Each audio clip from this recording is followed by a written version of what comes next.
அண்மை செய்தியாக பார்த்து வருகிறோம்.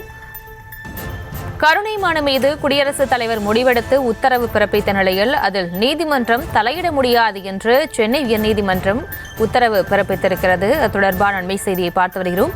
மேலும் விவரங்களோடு இணைகிறார் செய்தியாளர் மதியழகன். மதியழகன், வணக்கம். இந்த வழக்கு தொடர்பான விவரங்களை வழங்கலாம். கொலை வழக்கு ஒன்றில் ராதாகிருஷ்ணன் என்பவருக்கு மரண தண்டனை விதித்து திருநெல்வேலி மாவட்ட நீதிமன்றம் உத்தரவிட்டிருந்தது. இதனை சென்னை உயர்நீதிமன்றமும் உச்சநீதிமன்றமும் உறுதி செய்தன.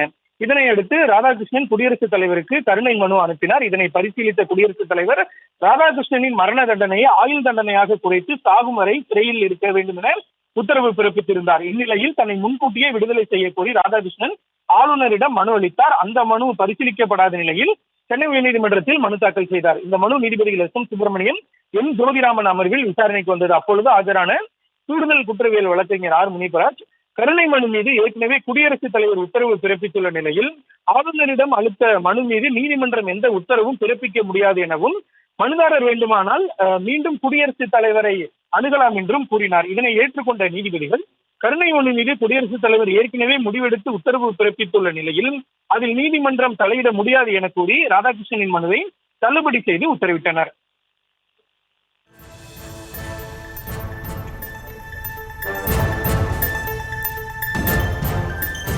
விவரங்களுக்கு நன்றி மதியழகன்.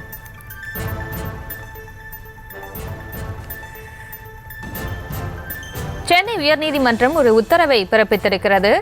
கருணை மனு மீது குடியரசுத் தலைவர் முடிவெடுத்து உத்தரவு பிறப்பித்த நிலையில் அதில் நீதிமன்றம் தலையிட முடியாது என்று சென்னை உயர்நீதிமன்றம் தெரிவித்திருக்கிறது.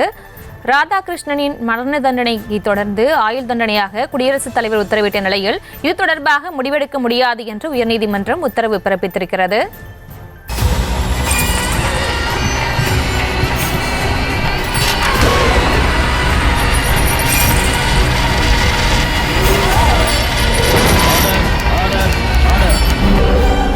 குற்றங்களின் மறுபரிமாணம் நிகழ்தகவு நமது நியூஸ் தமிழ் தொலைக்காட்சியில் விரைவில்.